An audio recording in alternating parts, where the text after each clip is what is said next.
The Straw, the Coal, and the Bean, a fairy tale by the brothers Grimm, narrated by Scott Leffler for Stop, Book, and Listen. In a village dwelt a poor old woman who had gathered together a dish of beans and wanted to cook them. So she made a fire on her hearth, and that it might burn the quicker, she lighted it with a handful of straw. When she was emptying the beans into the pan, one dropped without her observing it and lay on the ground beside a straw. And soon afterwards a burning coal from the fire leapt down to the two. Then the straw began and said, "Dear friends, from whence do you come here?"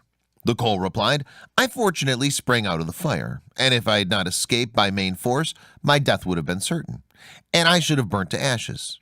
The bean said, "I too have escaped with a whole skin, but if the old woman had got me into the pan, I would have been made into broth without any mercy, like my comrades." "And would a better fate have fallen to my lot?" said the straw. "The old woman has destroyed all my brethren in fire and smoke. She seized 60 of them at once and took their lives. I luckily slipped through her fingers." "But what are we to do now?" said the coal. "I think," answered the bean, "that as we have so fortunately escaped death, we should keep together like good companions.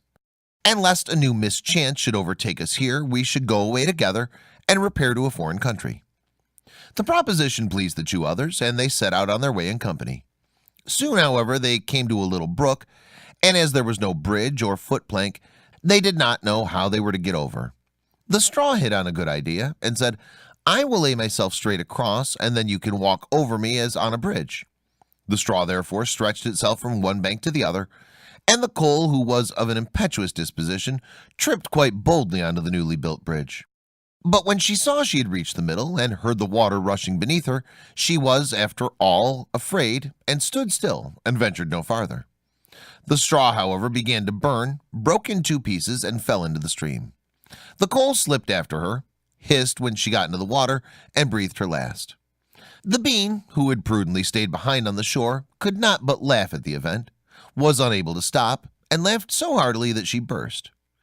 It would have been all over with her likewise if, by good fortune, a tailor who was traveling in search of work had not sat down to rest by the brook. As he had a compassionate heart, he pulled out his needle and thread and sewed her together. The bean thanked him most prettily, but as the tailor used black thread, all beans since then have a black seam.